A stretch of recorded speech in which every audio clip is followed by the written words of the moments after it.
What's up, breathing people? I'm JC. I'm joined by my wife, Brittany Pepper, and we're talking today about how to identify toxic relationships.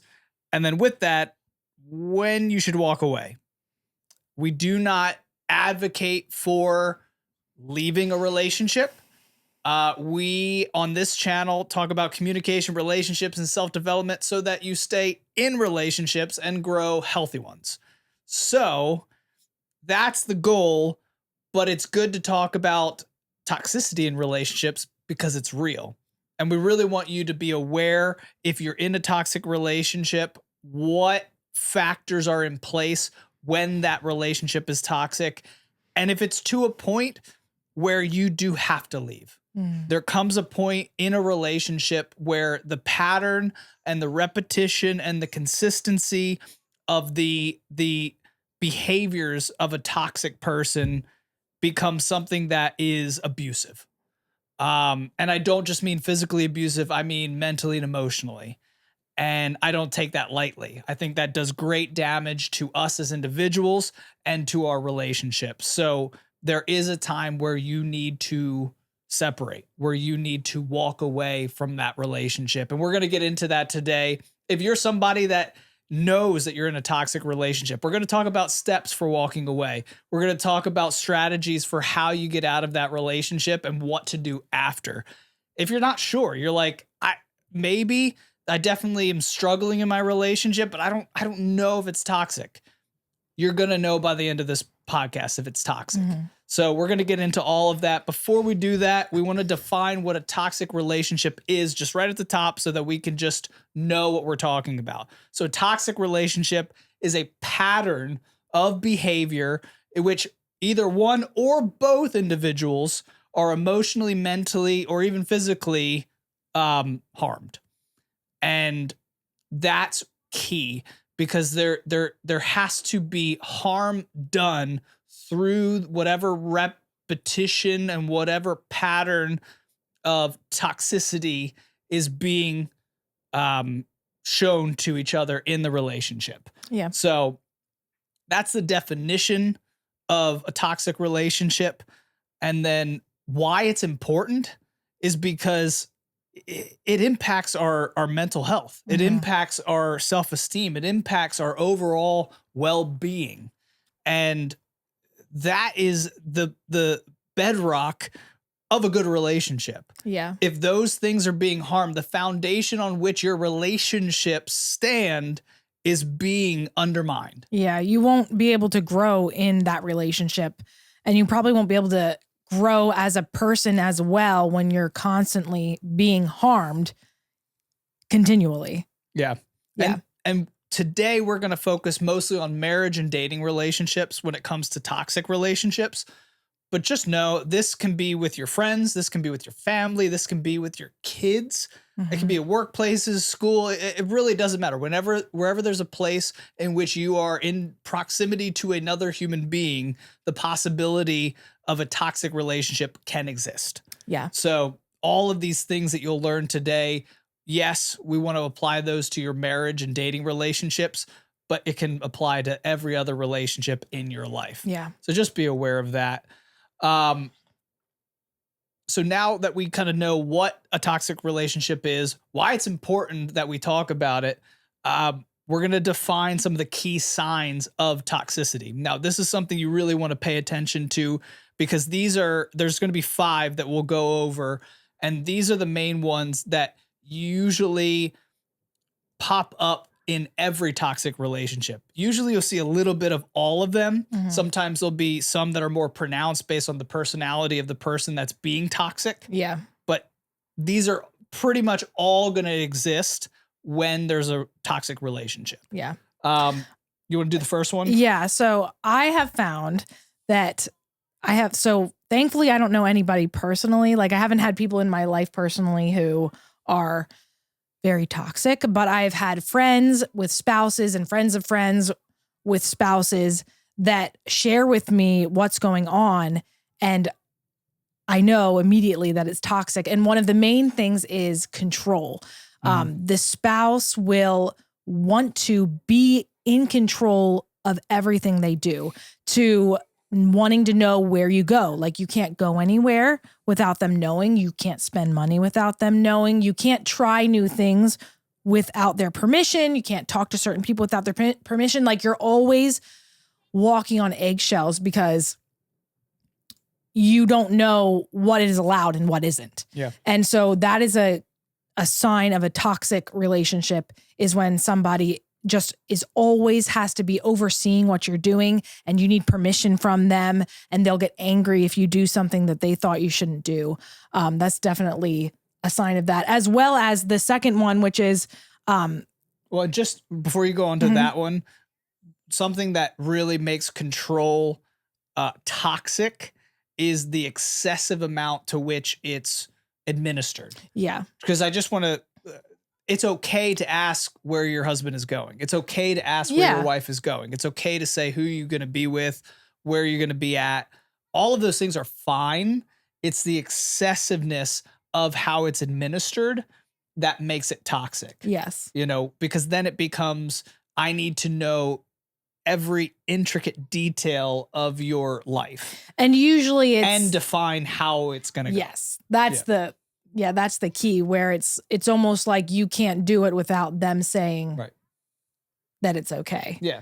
That's it's that excessiveness that it's where it breaks free from a healthy, trait. Because in a healthy relationship, you do want to know. Sure. You do want to know, like, where are you going? Like, because you care about the person. Because in a small dose, it's healthy. Yeah. It's like medicine. In a small dose, it's healthy. Right. Because you're gathering trust and safety by knowing where each other is at, who we're going to be with. We can do that in a way that promotes health, promotes like I said, trust and safety. When it's administered excessively, it starts to become poisonous, like medicine. Anything in excess becomes poison. Right. Yeah. No, that's good. So another one that I see a lot of times in relationships where the spouse is toxic is where there's just a constant criticism of their spouse. So basically their spouse just can't do anything right. They're always kind of cutting them down or pointing out things that they did wrong or that they should have done better. Yeah. Whether it's, how they look or how they take care of their home or how they work or the way that they put the dishes away, anything, the way they are raising their kids, everything is a problem. And usually it's a criticism only against them. Like, it's not like, hey, I noticed that we both have to work on this or something. Sure. It's never on their part. It's always your fault. Right. And so they can't reflect back and see anything wrong with themselves. It's always a criticism against you. And again, just to bring a little nuance to these things that exist in every toxic relationship, sarcasm is one of the primary ways that this criticism is administered. That it's levied against another person. And I know this from experience. I know this from me doing it. So we're going to get into all of these things in toxic relationships and what defines a toxic relationship and what to look out for. As we go through this, become self-aware. I'm admitting that I've used sarcasm in the past to belittle Britt. And like, it's something that we all carry. Don't go through this whole thing just focusing on your partner or just focusing on the person you're dating and saying that toxic person. Yeah. We all carry a little bit of toxicity in ourselves and we're all growing in that way. Right. We can all improve. But yeah. So just as we're saying this, look for ways in which you've been toxic and that'll actually help you identify that toxic trait in someone that maybe is a toxic person in your relationship. And sarcasm is a huge way that people kind of cast criticism at their partner. Because I like the word you use because it is belittling. Is that the right way to say that? Yeah.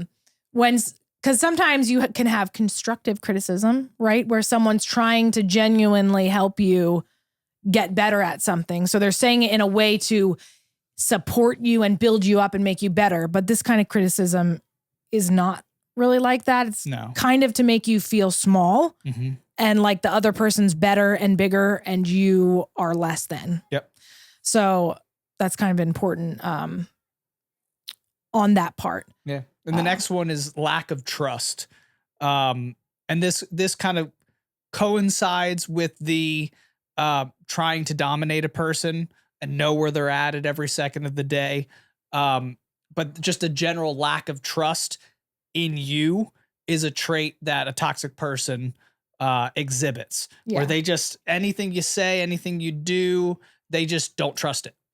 Yeah. And if trust doesn't exist in a relationship, there's toxicity there because relationships are built on trust. And you'll notice too, I feel like it kind of goes in between the lack of trust and the first one we talked about, which is control, where there's a lot of manipulation too. So a lot of these tactics, like the lack of trust or the control, is a way to manipulate you. Sure. And however that might look for that person, whether it's to because you might try to overcorrect to build their seeming lack of trust in you by doing more of what they want. Yeah. You know, even if it's not something you want, even if it's not something you've agreed on in your relationship. But you feel like you have to make them, you're obligated. to appease them. Yep. You're obligated because I want them to trust me. Yes. Yeah. Yeah. For sure. So manipulation is definitely a part of all of these. Mm-hmm. Yeah. You want to do the next one? Sure. The next one's emotionally volatile. So this is something where a person will attack your emotions. They want to make sure they'll use outbursts, like, so they'll again try and dominate through these angry or very expressive outbursts in the relationship.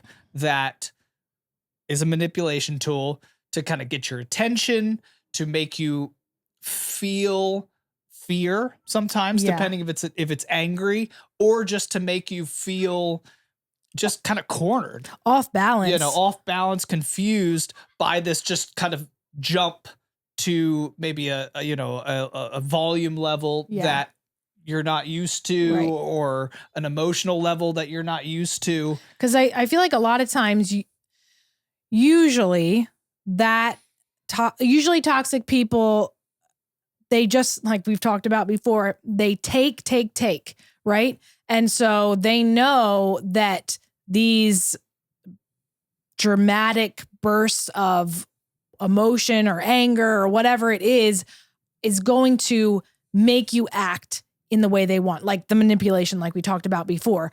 But they know how you're going to respond. They know you're going to give. They know you're going to fall into old patterns that you used to do. And so they use that to their advantage, because they're not caring about you. They're only caring about what they want to get from you, and keeping that control. And so, yeah, that's a way that they manipulate you. Yeah. And then on the flip side of that, you have silent treatment. And I've dealt with that a lot in my life. There's definitely been people that will use silence or cold shoulder, whatever you want to call it, to manipulate you into emotionally discounting your own feelings in a certain situation, and kind of adhering to their feelings and how and their desires instead of your own. Right. And so, it could be outbursts or it could be silence, is both, tactics used. Right. Whatever works. To manipulate. The next one is neglect, which I feel like sums all of these up really well, because it's just a pattern of a disregard for whatever it is that you need or how these things make you feel.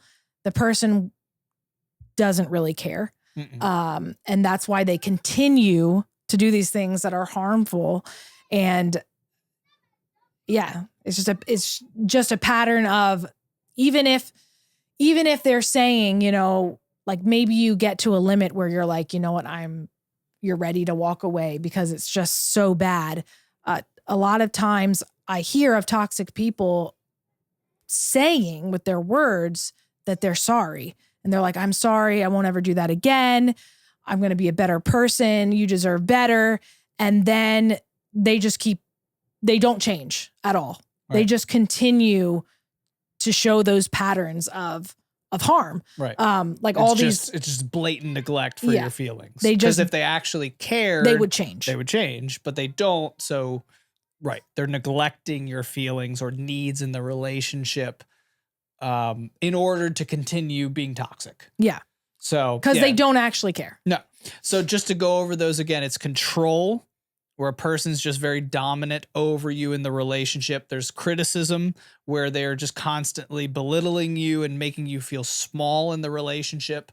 There is the lack of trust, where they're constantly putting on you the fact that you're not doing enough for them to trust you. So again, it's that belittling, making you small, manipulating you to be like, you need to do more in order for me to trust you, which maybe there's nothing that you can do to actually, build the trust that they're talking about. Emotional volatility, which is the using outbursts of anger or silent treatment to get their way in the relationship. So emotionally manipulating you. And then there's the neglect, where they're just like, your feelings and your personal needs are of so little importance to me that I will continue doing what I want to do at the expense of how you feel about it. Yeah. And so those are the 5 main ones that you just want to look out for when you're looking at, is this a toxic relationship? And the major thing in all of that, and we'll say this throughout this podcast, is consistency, a pattern, and repetition. Yeah. If those things exist where that person is consistently doing a pattern of one of those toxic traits, one of those signs of a toxic person, repeatedly, that's something to put a check mark on and say, this is a toxic person. And just, you know this now. Yeah. And now you know how to proceed. Why would a person, and this is something we have to all answer for ourselves, and I think all of us are guilty to a certain extent of this, why, after identifying signs of toxicity in a person or in a relationship, do we stay? What's the number one reason, would you say, is the that we stay in the relationship? I actually think the number one reason is a guilt and like a shame. Yeah. I honestly think that's the major one. And because you feel like you've done something wrong and you feel, because you've already been kind of cut down and your probably self-esteem is pretty low, that you're like, this is my fault. I do mess up a lot and I'm the reason why he's like this, or I'm the reason why she's like this. Or also you're just ashamed to like tell people. You're like, if I, get away from this person, people are going to ask questions. What are my friends going to say? What are my coworkers going to say? What are my parents going to say? What are my parents going to say? Right. Especially if you're already I feel like I'm talking more towards married people, even though it's the same thing if you're dating, if you've been dating for a while. But it's just hard because people ask questions and then you're embarrassed no matter what. You're like, yeah, I'm embarrassed that I stayed with him for 5 years when I've been treated like this. Obligated to stay. And so that's the first one. Another reason is because you think that things will get better. Right. You hope that things are going to get better. You're like, if I just wait a little bit longer, like after Christmas, it'll be better. Or after I, lose weight, it'll get better. Or after their job turns around. Yeah. Once they get this new job or this new promotion, it's going to be better. Yeah. And like anything, that when we've talked about this before as well, that time doesn't just like fix things. No. Time doesn't heal all wounds. Yeah. That's untrue. We think that time does Healing that. heals all wounds. Yes. Change changes things. And change takes time. Yeah. So I think that's like, because I remember when you first had said this a while back, you're like, but change takes time, but time without change changes nothing. Yes. Yes. So I think that's why we get it confused, is because it takes time to change and get better and better and better, but it's the change that's doing that. And Not time. Not time. Right. So anyway, all that to say, there's a hope that the toxic person is going to change in time, but they're not unless they're actively showing you changes. If they're actually making progress, they're actually, when they say sorry, they actually make changes and you're seeing progress. Then there's hope that in time, this will become a healthy relationship. But if they're not showing any growth, they're not making any changes, it's not going to change in time. No. And it's scary. Yeah. Yeah. It's scary to leave a relationship, any relationship, but especially one in which there is toxicity, because it usually includes things like control. And with control, many times can include abuse. Yeah. Physical, mental, emotional, all of those are bad. Yeah. And all of those, unfortunately, create an unhealthy attachment to that person that is difficult to break. It's very normal to not want to leave a situation, because even though it's harmful, you feel, and it may be even unsafe, you feel comfortable in that. Yeah. It's a weird, it's kind of, you get used to it. You get used to it, and it's what you expect, and it's routine. And if that person has been good at being toxic, they probably have isolated you from knowledge of better relationships or knowledge that there is, people that treat you in a certain way that actually is normal, that actually is healthy, and have made you think that this is the best you're going to get. Yeah. And that kind of leads right into the last one, which is, unfortunately, a lot of us have really low self-esteem. Yeah. Yeah. And some of that is from the person that is toxic, stripping us of any esteem that we have in ourselves. Like, you go through a year, less than a year, 6 months of someone just pounding you every single time they're around you, where they're just like, man, the dinner sucked, the house is a mess, the kids are crazy. You just can't get on top of anything that you do. And this could be, let's go to the other side. Guy gets home from work and his wife's like, man, can you just put the trash out for once? Yeah. Can you just do this? Can you please wash the cars? Can you please go to the grocery store and help me out at all? I asked you to do this 7 weeks ago and you haven't done it yet. You never get anything done around the house. Yep. I mean, it goes both ways. That will kill your self-esteem. Yeah. And I'm not a big self-esteem guy necessarily. We've taken that too far, but you can definitely break someone down emotionally. Oh yeah. I'm not a huge fan of the term self-esteem, but there is an emotional tank that we all carry. And it's based on how well people are loving us, that we're in relationship with. And if that's on empty, you are a shell. And it's difficult to do anything.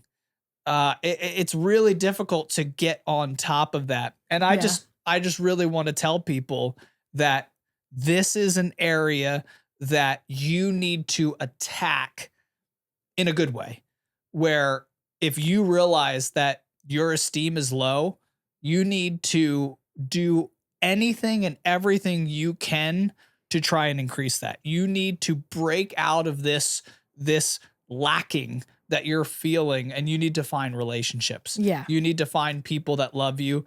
They exist. We're here talking to you because we love you. Yeah. We're here talking to you because we want you to live the best life that you can live. There are people like that that exist. So know that truth, not whatever this toxic person has been telling you. Yeah, we're here to tell you that you are worth being loved and cared for properly. with dignity. Yeah. And yeah, a lot of times actually toxic people will literally say things like no one else would want you. Yeah. And all of these things which are totally untrue. And so it's worth just saying that that is a lie. Yeah. And that you are worth being treated with respect and kindness and love. And there are people out there that will treat you like that and you deserve it. Okay. So the next part is, right, we didn't miss any on that, right? No.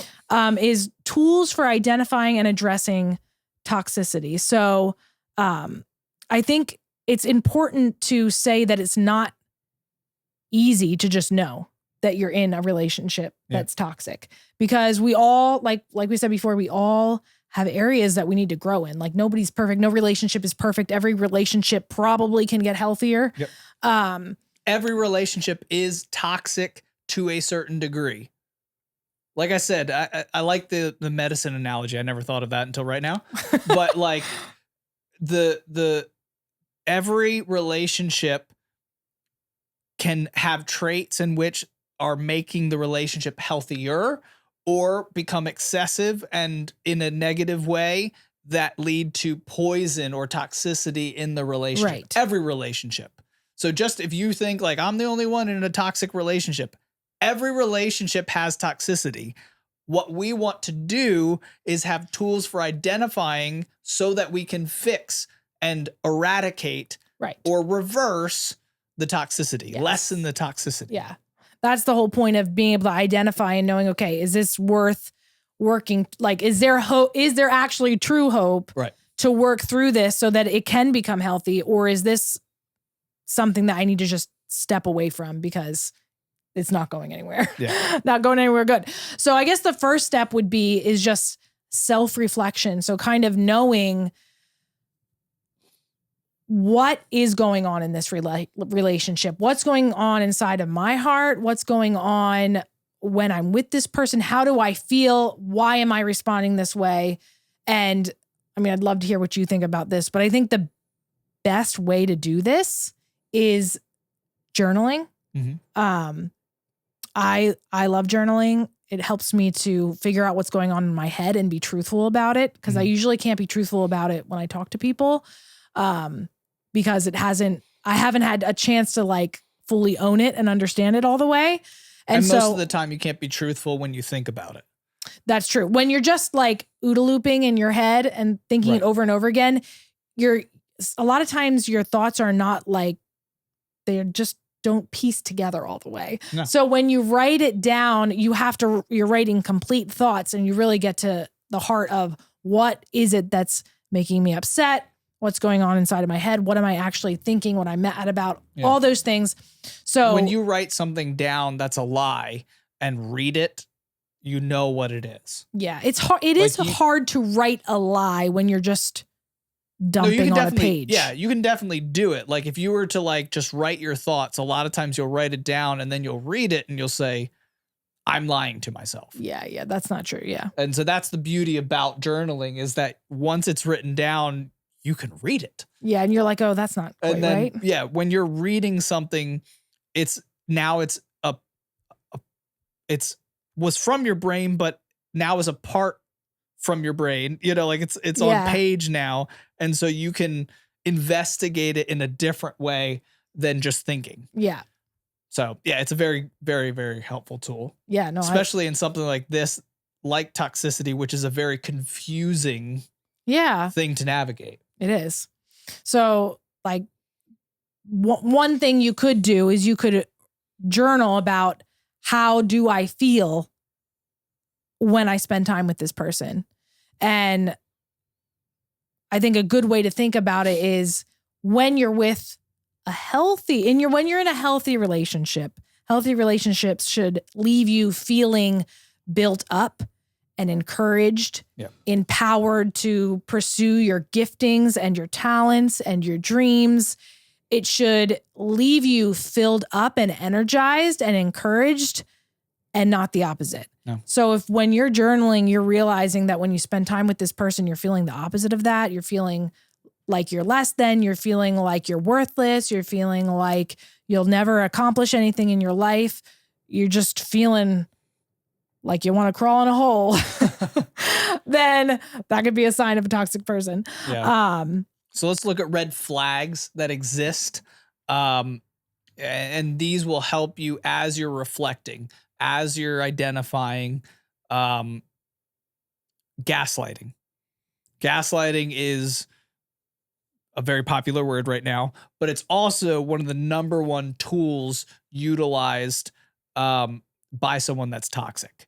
And what this is basically trying to convince you that the thing you're hearing, the thing you're seeing, the thing you're feeling is not true. And making you, to go further, feel like the opposite is true. You know, they will try to get you to believe, hey, the sky's not blue. It's actually green.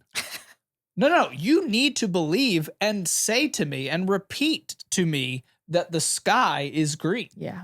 And they will do this in a very convincing way, and they will do it in a repetitive way where sometimes you start to believe, like, yeah, they're not cheating on me. Yeah, they actually do love me. Yeah, like I think they really are sorry this time. It's a way of just kind of surviving in a relationship that sometimes you just have to kind of give in and believe that. Yeah. Another thing, jealousy. That's a big one. Yeah. That's one that is interesting because it exists in toxic relationships. It almost feels like kind of nice though, that the person's like jealous for my affection, but it's just control. Yes. It's just because they want to dominate you in the relationship. It's not because of healthy affection. Yeah. So it might feel kind of good that they're jealous for me, but really it's just a fear of losing control of you. Yeah. Yeah. So just knowing where that jealousy is actually coming from is really important. They're going to try and isolate you. Yes. And this, unfortunately, I see this in a lot of relationships. And it comes in levels. Yes. Where, you know, some people are really not trying to be toxic when they do this. They're just doing toxic traits, you know, it's just unhealthy relating, but they will do things to prevent their partner, girlfriend, boyfriend, whatever relationship you're in, from participating in certain things. Yeah. Being with certain people, going to certain events, just, you know, hey, we need to spend more time together. Hey, we need to do this, you know, just us. A lot of times there's a lot of shaming that goes along with isolation. Yeah. To make you feel bad for wanting to go out with your friends. Yeah. Like when you're saying let's do this just us, a lot of times there's guilt and shaming that goes along with that. Right. Like, what am I going to do? Like, why don't you want to be with me? Like, this is like our time. Like, why would you? Right. So you almost feel bad for like wanting to do something other than just with that person. Right. But it's always one-sided. Yeah. They're okay with going out too and being with other people, and, you know, it's just for you. Just for you. I think, and just a little bit more about one-sided, I think a lot of times you can kind of identify toxicity when you are the one that's giving all the time. You're the one trying to make that person happy. You're trying to please that person. You're trying to make this relationship work. You're just pouring into this relationship. Like, I really am trying my best. I want to make this work, but that person, it's never enough. And they're not pouring back into you. Yeah. They're just basically like, yeah, this is basically what you should do. And it's still not enough. And you get nothing. Yeah. Yeah. And then just the last identifier in a toxic relationship is if there's physical or emotional harm. Yeah. Abuse. And that kind of goes without saying, but we still want to say it because some people could still, even in the midst of that, not believe that they're in a toxic relationship somehow. Mm-hmm. And if that's you, you're in a toxic relationship. Yeah. And there is never an excuse for physical or emotional or emotional, because that can be just as devastating sometimes as physical abuse. Yeah. Mm-hmm. A person breaking you down emotionally on a daily basis is torture. Yeah. And that doesn't exist in a healthy relationship. So yeah, if that exists, that needs to be addressed. And one way that you can also identify toxic relationships and address them is through setting boundaries. Yes. I love setting this one. healthy boundaries is one of the most necessary. I was going to say easiest. It's not that easy. No. But it's one of the most necessary things that we can do in healthy and toxic relationships. What it will do, though, for a toxic relationship is give you a line for that person to cross, for a pattern to be established. Yes. So what you could do is you could set a boundary like, I will not be spoken to in this way. And you just define it according to what you know to be a healthy relationship. A person shouldn't yell at you. Yeah. Why? Is a person not allowed to get heated? Of course they are. Should they yell at you? I don't think there's any excuse for yelling at a person. I think it's always toxic. Mm-hmm. Always. Mm-hmm. And some people might be like, oh, my parents yelled and like they love each other. And I'm like, yeah, and they were toxic in that trait. Mm-hmm. I just don't think there's an excuse for yelling at a person. So set a boundary there. And when they yell at you, they've crossed a boundary. And when they yell at you, they've crossed the boundary. And if they keep doing it, there is a pattern that exists that tells you that toxic relationship exists here. I think it helps. Boundaries really help give you the clarity you need, like you were saying, to know if this is a toxic relationship. And I think it also helps give clear boundaries and helps you communicate with that person. If you feel safe enough to communicate those boundaries and they are respected, that's awesome. That means you are on the way, might be a slow path, but you're on the way to a healthier relationship. If that person actually is like, oh, like I didn't know yelling like hurt you that much. I grew up in my house yelling. We do it all the time. But if you see that yelling becoming less and less, they're respecting your needs and your feelings. Right. But it also brings clarity in that if you can't even talk to the person about this boundary because they freak out on you, okay, well now it's a boundary that you couldn't quite verbally communicate, but it's in your, at least you know, like this is my boundary though. Yep. If they keep, like I tried to communicate it with them, they didn't want to hear it, but I know this. And so when it keeps being crossed, then you know, but it's more than just yelling. Like whatever your boundaries are, whether you're like, I won't be. And you can kind of set these boundaries based on maybe some identifiers from those signs of a toxic relationship that we talked about before, the control, criticism, all of that, the neglect, all of that stuff. Use that. If you kind of can identify from those 5 a trait that you're experiencing, set a boundary along the line of that trait. So that way you can clearly identify, like you're saying, the pattern. And I think that leads to, eventually there's going to be a tipping point. If that pattern does get established in the negative way, where that person doesn't get better, maybe they get worse, there's going to be a tipping point. There's going to be a point, like if you look at a scale where they just keep adding to the one side and the scale just keeps getting heavier and heavier and eventually it hits the ground. Yeah. And you are going to have to walk away. Yeah. So let's talk about walking away from toxic relationship. I think it go right along with that and what we just talked about. I think if you've really given it your best shot to communicate without throwing back toxicity at the person, like if you have done your best to respectfully, sincerely communicate, hey, like when you speak to me this way, or when you treat me this way, this upsets me. And so you set up a boundary with them. If you've done your best to set up these various boundaries about things that have been hurting you and harming you through the months or years, and that person doesn't care, doesn't listen, continues to break them, even after you've communicated clearly that this is not okay with you, that's when it becomes a tipping point. Yeah. Yep. And it's hard. It's hard, but usually that point in which you need to walk away becomes very clear. Yeah. Especially after you've set those boundaries, because now you can almost visualize them. You see them being crossed continually. Yeah. And you've done your best. And sometimes after you've set the boundaries, things get worse. Yeah.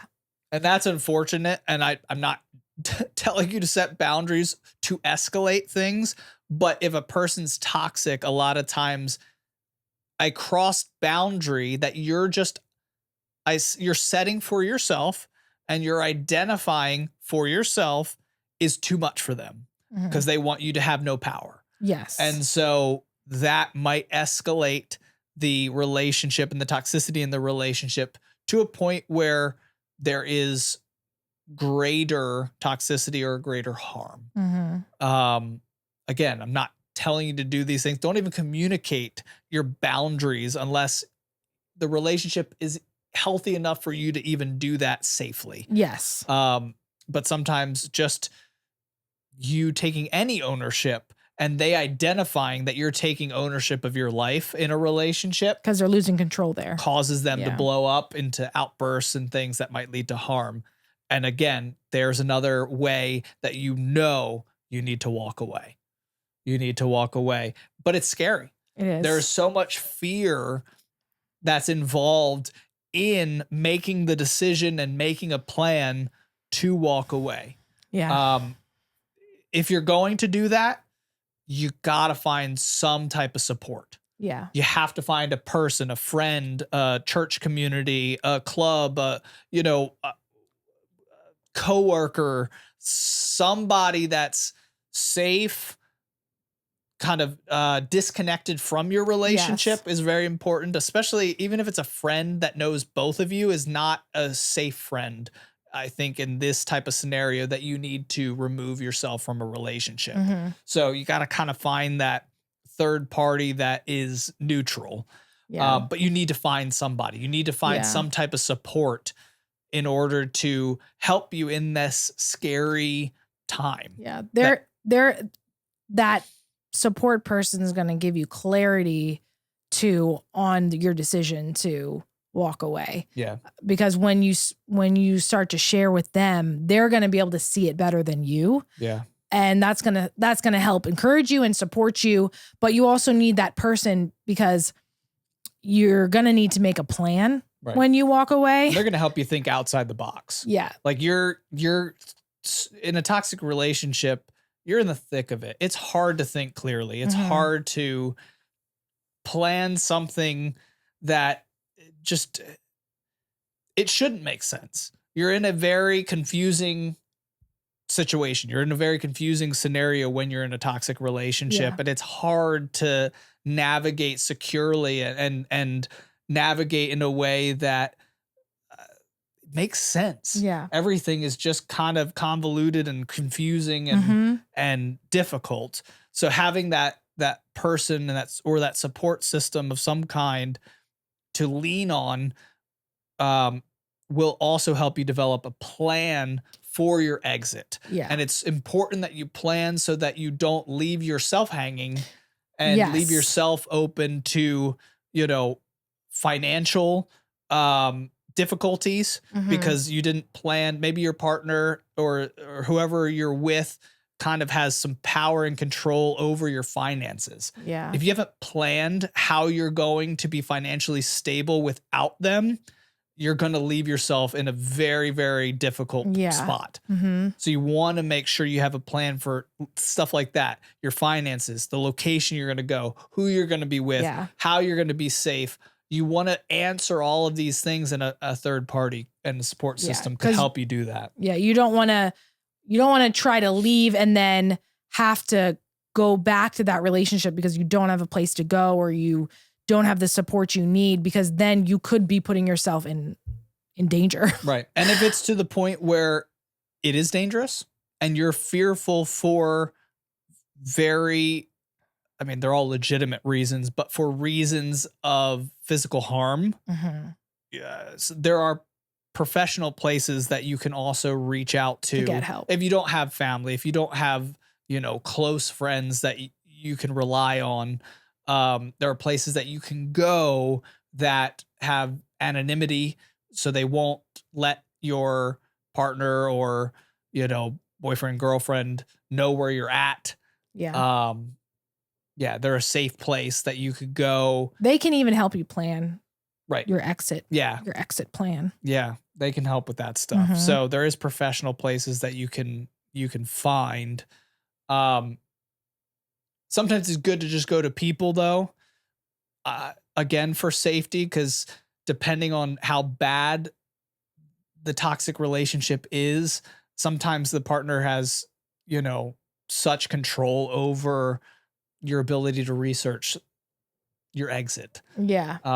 that you have to be very careful and you have to be very secretive and do whatever you got to do Yeah. to get out of there. But I understand it's hard. I'm just trying to Yeah. kind of be there with you, understanding it's hard.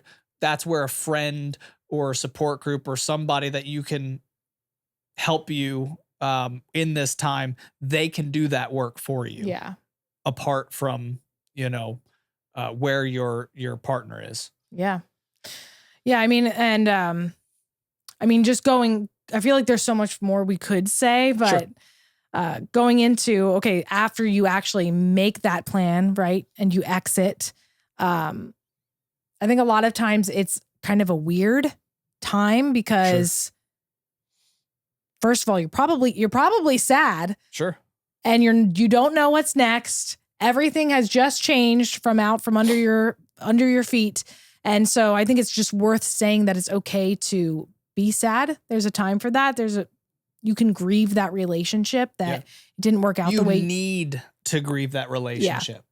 Yeah, you do. If you're going to move on and become healthy, you do need to grieve that relationship and that it didn't go the way you wanted and that it was hurtful. Yeah. And that you've got scars from it.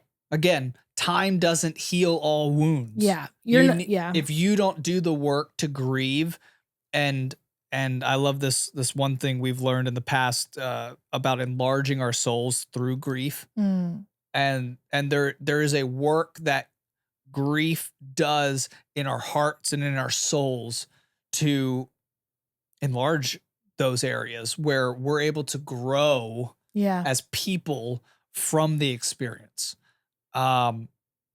Instead of letting that experience define us, right, and deflate us as people, we can actually grow and become better from that experience. But you have to grieve, right? You have to and a lot of own times it, and you have to grieve it. And a lot of times we want to ignore it. We want to just kind of move on from it, but you're going to do a disservice to yourself if you don't grieve. It's so important. If you want to heal after you get out, start with grief. Yeah. Yeah. No, I love that. It's so true. And part of that grief too is, the shame that you were feeling when you were deciding to walk away. Yeah. Where you're just like, I don't know what my family's going to think. I don't know, I have to talk to my friends about this and that, they're going to find out that I chose a bad guy or a bad girl. Yeah. You're going to have to heal from and grieve, the shame that you're going to experience afterwards. Yeah. And maybe even shame that you might feel like part of it's your fault that it turned out the way it did. And things like that. And so it's okay. It's okay to grieve that too. But yeah, you have to acknowledge it all and work through it all for you to walk past it. But then that leads to the next thing of after you work through that, and it's a process. Yep. You also need to then kind of look back on yourself and don't neglect yourself and take time to build yourself up. And one of those ways that you can do that is community, which is the most important. Finding safe and reliable, healthy relationships that you can grow in and you can learn in and you can feel safe in and loved in and cared for.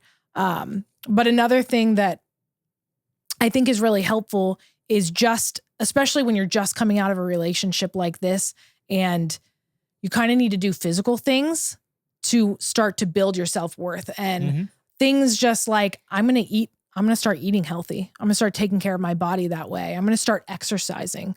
I'm going to take a shower every day and do my hair or whatever that is, whatever that self-care is, to just say, yeah, I'm worth taking care of. Well, and do it for yourself. Do it for yourself. Because I'm just thinking there's probably a lot of people that did all of those things for that toxic person. Yeah.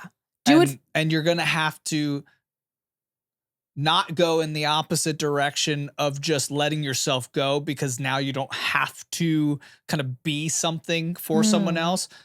I want you to be something for yourself. Yeah. You still need to take care of yourself to build that self-worth. Like I do see this a lot where people will get out of a bad relationship and they let themselves go. Yeah. And they think they're doing it to kind of say, screw you to the person that they left. Yeah. But it's not harming that person. Right. It's just harming them. Right. And so do it for you.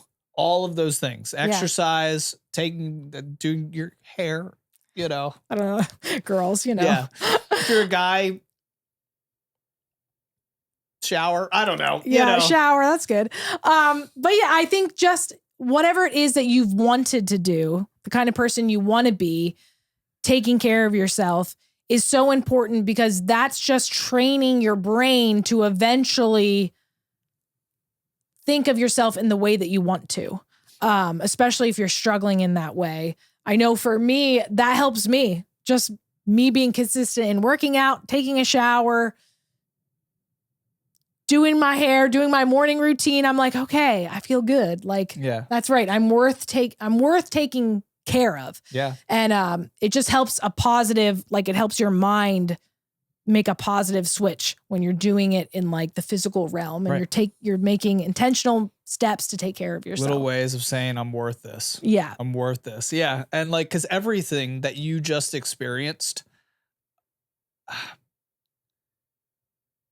everything has the potential for growth. Everything has the potential, like I said, with grief, it has the potential to enlarge your heart and soul. That experience. So it has a personal growth point to it, but also the experience has the potential to be shared and help others. Yeah.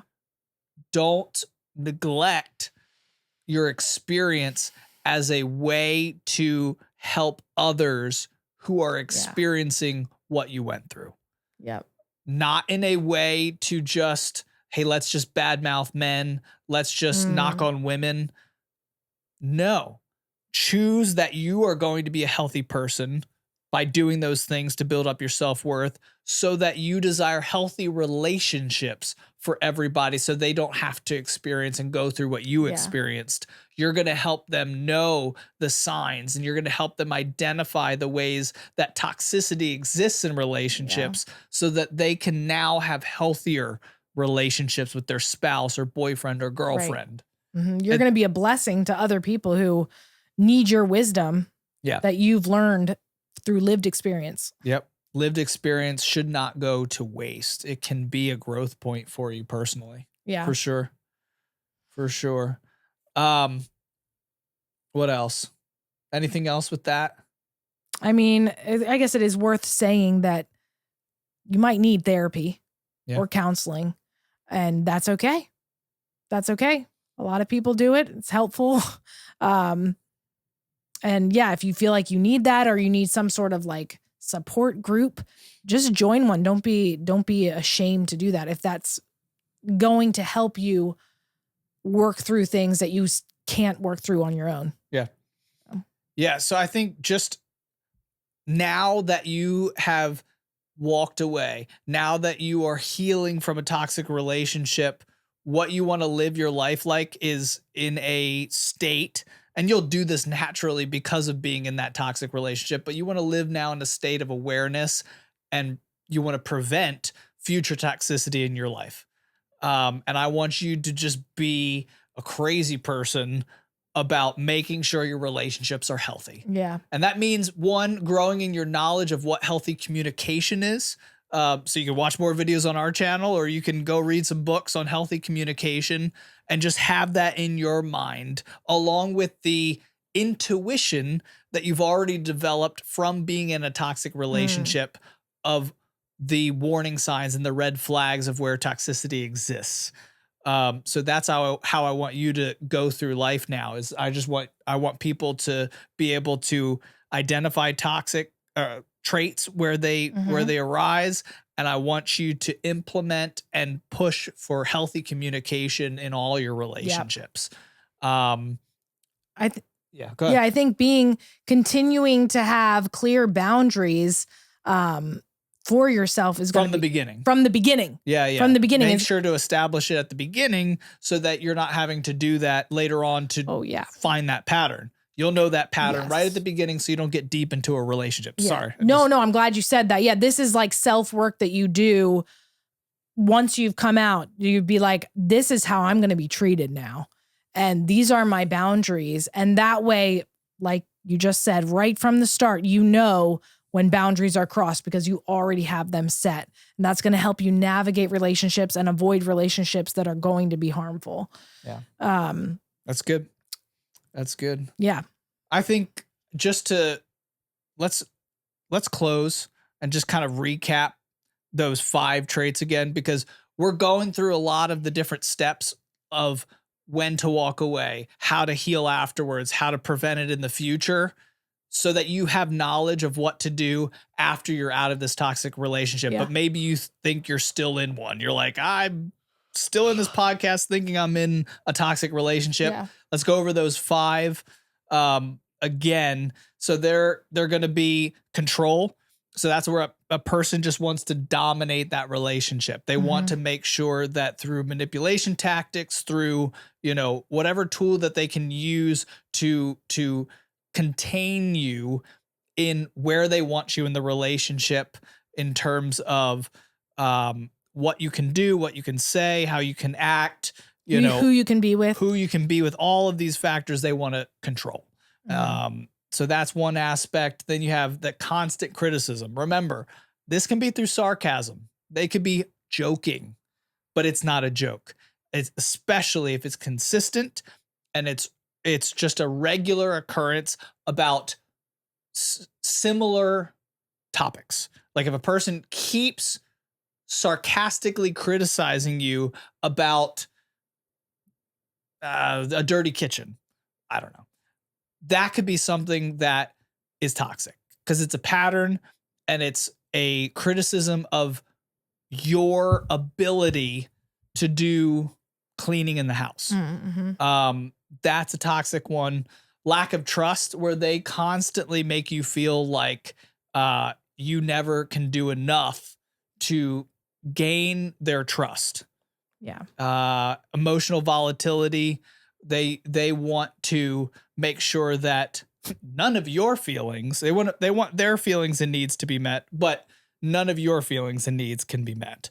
And they will use outbursts, and they will use silent treatment, and they will use just all of these highs and lows to get their point across and make you feel what they feel and how and the desires of their heart without ever considering yours. Yeah. And then the last one is neglect.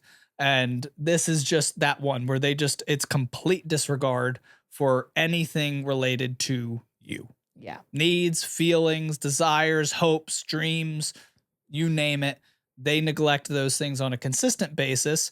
And that neglect doesn't come in a verbal or a, very pronounced way. It comes by the lack of, when you express something, there is no, like, they don't hear you. They don't respond, react, or change based on anything you say. Yeah, I think the best example of that is just that they're right and you are not.